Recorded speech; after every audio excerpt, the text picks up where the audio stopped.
वळून कोणी पाहिलं नाही म्हणून चाफ्याचं काही अडलं नाही. शेवटी पानांनीही साथ सोडली पण पठ्ठ्यानं बहरनं काही सोडलं नाही. हाय हॅलो नमस्कार, मी कोमल आणि स्वागत आहे तुमचं नाशिककर कोमल या यूट्यूब चॅनलवर. आपल्यापैकी बरेच जण अमावस्या आली की थोडेसे घाबरतात. त्यांच्या मनात थोडेसे निगेटिव्ह विचार येतात. अमावस्येचा दिवस म्हणजे अशुभ दिवस असा समजलं जातं. तर आजच्या व्हिडिओमध्ये आपण अमावस्येच्या दिवशी कोणकोणते उपाय करू शकतो याबद्दलची सविस्तर माहिती बघणार आहोत. त्यासाठी व्हिडिओ शेवटपर्यंत बघा. व्हिडिओ बघत असताना कमेंटमध्ये जय माता दी जरूर लिहा. तर बघा, अमावस्या आली म्हणजे घाबरून जाण्याचं काही कारण नाही. या अमावस्येच्या दिवशी सुद्धा आपण असे काही उपाय करू शकतो की जेणेकरून आपल्या घरात जर काही वास्तुदोष असतील तर ते दूर होतील. त्याचबरोबर देवी लक्ष्मीचा आपल्या घरात वास राहील. व्हिडिओला सुरुवात करण्यापूर्वी तुम्ही आपल्या चॅनलला नवीन असाल तर धार्मिक, आध्यात्मिक तसेच सणावारांचे व्हिडिओ पाहण्यासाठी आजच आपल्या चॅनलला सबस्क्राईब करा आणि त्या शेजारी दिलेल्या बेल आयकॉनवर देखील क्लिक करा, म्हणजे रोजच्या नवनवीन व्हिडिओजचे अपडेट तुम्हाला मिळत राहतील. चला तर मग आता व्हिडिओला सुरुवात करूया. आपल्या किचनमध्ये म्हणजे जे आपलं स्वयंपाकघर असतं तिथे आपण दररोज वेगवेगळ्या प्रकारचे पदार्थ शिजवत असतो. शाकाहारी असो, मांसाहारी असो, असे वेगवेगळ्या प्रकारचे पदार्थ आपल्या घरात रोज शिजवले जातात, बनवले जातात. तर जेव्हा जेव्हा अमावस्या येते तर तेव्हा प्रत्येक अमावस्येच्या दिवशी तुम्ही काय करायचं आहे, आपण ज्या किचनमध्ये गॅसवर, शेगडीवर, चुलीवर जिथे कुठे अन्न शिजवतो तर ते व्यवस्थित घासून पुसून स्वच्छ करायचं आहे. गॅस शेगडी असेल तर तुम्ही ती व्यवस्थित स्वच्छ घासून पाण्याने धुवून काढू शकता.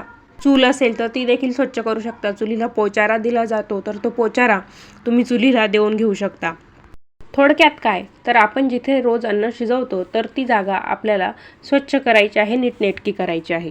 अशा पद्धतीने स्वच्छता झाल्यानंतर, ती जागा कोरडी झाल्यानंतर आपल्याला स्वयंपाकघराच्या कोणत्याही एका भिंतीवर हळदीने स्वस्तिक काढायचं आहे. तर स्वस्तिक काढण्याची योग्य पद्धत कशी आहे याबद्दलचा सविस्तर व्हिडिओ आपल्या चॅनलवर उपलब्ध आहे. तुम्ही तो व्हिडिओ बघितला नसेल तर त्याची लिंक मी खाली डिस्क्रिप्शन बॉक्समध्ये देत आहे, तुम्ही तो व्हिडिओ बघू शकता.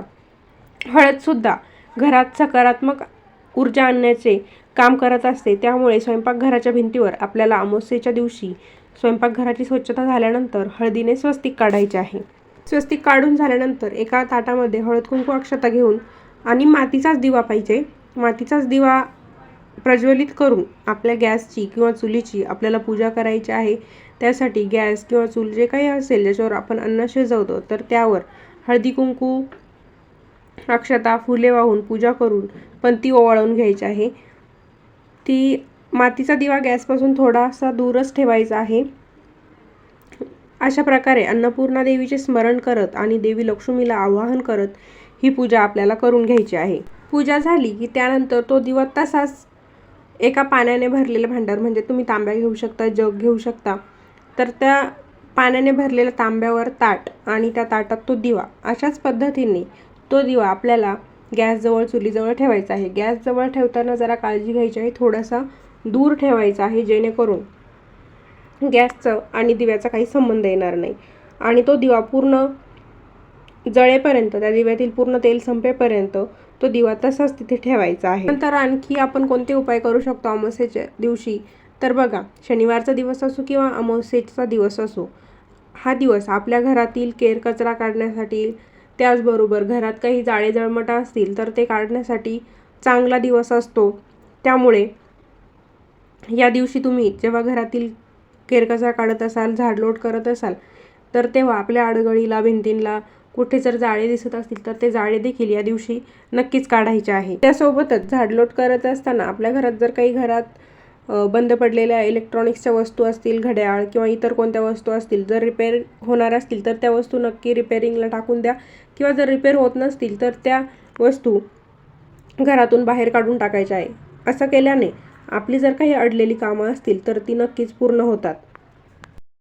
त्यानंतर बघा, मी तुम्हाला नेहमीच सांगत असते की जेव्हा आपण घरातील फरशी पुसतो तर ती फरशी पुसत असताना त्या पाण्यामध्ये मीठ नक्कीच टाकत जा. तर अमावस्येच्या दिवशी तुम्हाला काय करायचं आहे, जेव्हा तुम्ही फरशी पुसणार असाल तेव्हा त्या पाण्यामध्ये थोडीशी चिमूटभर हळद, सैंधव मीठ, जाड मीठ किंवा बारीक मीठ यापैकी कोणतंही एका प्रकारचं मीठ टाकून आपल्या घरातील फरशी पुसायची आहे. त्यामुळे काय होतं, घरातील नकारात्मक ऊर्जा कमी व्हायला मदत होते, घरातील नकारात्मक ऊर्जा बाहेर पडू लागते. फरशी पुसतानाच घराचा उंबरठा देखील आपल्याला त्याच पाण्याने पुसून घ्यायचा आहे आणि त्यानंतर दरवाजासुद्धा दुसऱ्या एखाद्या कोरड्या कपड्याने व्यवस्थित स्वच्छ करून घ्यायचा आहे. जेव्हा आपण देवपूजा करतो तर देवपूजा करताना दही घ्यायचं, दह्यामध्ये हळद मिक्स करायची. ते व्यवस्थित मिक्स झालं की त्यामध्ये 2-3 कापूर वड्या एकदम बारीक पावडर करून कापूर देखील त्यामध्ये व्यवस्थित मिक्स करून घ्यायचा आहे आणि देवांना आंघोळ घालताना या मिश्रणाने देव स्वच्छ करायचे आहे. हे मिश्रण देवांना लावून घ्यायचं. त्यानंतर स्वच्छ पाण्याने देव पुसून पुन्हा देवघरात आपल्या जागी ठेवून द्यायचे आहे. आता दही, हळद, कापूर वापरण्याचं कारण असं की जेव्हा आपल्याला वाटतं की आपल्या घरात नकारात्मक ऊर्जा आहे, निगेटिव्हिटी आहे, तर कापूर घरातील निगेटिव्हिटी दूर करण्यास मदत करतो. हळदीने जे काही आपले तांब्या पितळाचे देव असतात तर देवांना असा नैसर्गिक असा पिवळा रंग येतो आणि देव उजळल्यासारखे आपल्याला दिसू लागतात. त्याचबरोबर दह्याने देवांना जो काही काळपटपणा आलेला असतो तर तो काळपटपणा दूर होण्यास म्हणजे देव उजळण्यास दही आणि हळद मदत करतात. त्यामुळे दही हळद वापरून आणि कापराचा एक सुगंध देवांना लागतो. त्यामुळे जेव्हा कधी तुम्हाला असं वाटतं की आपल्या घरात नकारात्मकता आली आहे तर त्या वेळेस तुम्ही कापुराचे असे वेगवेगळे उपाय करू शकता. तर अशा प्रकारे अमावस्येच्या दिवशी देवघरातील देव तुम्ही कापूरवडी, दही आणि हळदीने व्यवस्थित स्वच्छ करून घ्यायचे आहे. त्यामुळे तुम्हाला सुद्धा रोजच्यापेक्षा आणखी सकारात्मक ऊर्जा जाणवू लागेल आणि वातावरण देखील प्रसन्न वाटेल. त्यानंतर पुढचा उपाय असा की बघा, बरेच जण अमावस्या, पौर्णिमा, गुरुवार किंवा इतर काही सणवार असो तर त्या दिवशी घराच्या उंबरठ्याची, मुख्य दरवाजाच्या उंबरठ्याची पूजा करतात. तर आपल्याला अमावस्येच्या दिवशी देखील या उंबरठ्याची पूजा करायची आहे. बरेच जण हळदीचं लेपन करून उंबरठ्याची पूजा करत असतात. तर हळदीचं लेपन करण्यासाठी आपल्याला लाकडी उंबरठा असायला पाहिजे. आज आपण जरा उंबरठ्याचे पूजन करण्याची वेगळी पद्धत बघूया. त्यासाठी हळद घ्यायची आहे. हळदीमध्ये थोडंसं पाणी मिक्स करून ज्याप्रमाणे आपण कुंकवाचा गंध बनवतो त्याचप्रमाणे हळदीमध्ये थोडंसं पाणी टाकून त्या हळदीचा गंध बनवायचा आणि उंबरठा आपण ऑलरेडी पुसून घेतलेला आहे ज्यावेळेस फरशी पुसली आहे त्यावेळेस. त्यानंतर उंबरठ्याच्या बाहेरच्या बाजूने मुख्य दरवाजाजवळ जिथे आपण लक्ष्मीचे पावलं काढतो तर त्या दोन्ही बाजूने आपल्याला हळदीने स्वस्तिक काढायचे आहे आणि स्वस्तिक काढून झाल्यानंतर त्याच्या मधोमध म्हणजे स्वस्तिकवरती थोडीशी तांदळाची रास आपल्याला ठेवायची आहे. दोन्ही स्वस्तिकवर तांदळाची रास ठेवली की त्यावरती 1 रुपयाचे नाणे आणि सुपारी ठेवायची. दोन्ही स्वस्तिकवर अशा प्रकारे 1 रुपयाचे नाणे, सुपारी ठेवून त्यानंतर तुम्ही तिथे फुलांनी सुशोभित करू शकता.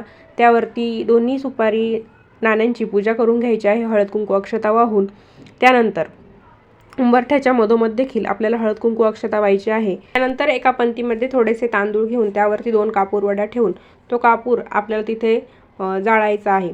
तर त्या दोन्ही बाजूने आपल्याला त्या कापरापासून तयार झालेले धूप, दीप द्यायचा आहे आणि मुख्य दरवाजाचा उंबरठा ओवाळून घ्यायचा आहे. त्यानंतर त्याची आरती आपण घ्यायची आणि उर्वरित जी काही कापूर पेटलेला आहे, जी ज्योत बनलेली आहे तर ती पंती तशीच दरवाजाजवळ बाहेर कापूर पूर्ण जळेपर्यंत तिथे ठेवायची आणि आपण स्वतः देखील तिथेच उभे राहायचं आहे. कारण आपल्या घरात लहान मुले असतात, ते त्याला हात लावू शकतात किंवा इतर कोणत्याही प्रकारचा अपघात होऊ शकतो. त्यामुळे ते पूर्ण जळेपर्यंत आपण तिथेच उभं राहायचं आहे. तर अशा प्रकारचे अनेक उपाय आहेत की जे आपण अमावस्येच्या दिवशी करू शकतो. त्यामुळे काय होतं, आपल्या घरात काही वास्तुदोष असतील किंवा इतर कोणत्या समस्या असतील, घरात शांती नसेल, सुख नसेल, तर अशा प्रकारच्या सर्व समस्या दूर होण्यास हे उपाय नक्कीच मदत करत असतात. अमावस्येचा दिवस अशुभ मानला जात असला तरी असे सारे उपाय करून शुभ परिणाम आपल्या घरावर, कुटुंबावर आपण मिळवू शकतो. तर व्हिडिओ कसा वाटला मला कमेंटद्वारे नक्कीच कळवा. तुमच्याकडे अमावस्येच्या दिवशी आणखी कोणकोणत्या प्रकारचे उपाय केले जातात ते देखील मला कमेंट करून नक्कीच कळवा. पुन्हा भेटूया अशाच एका नवीन व्हिडिओसोबत. धन्यवाद.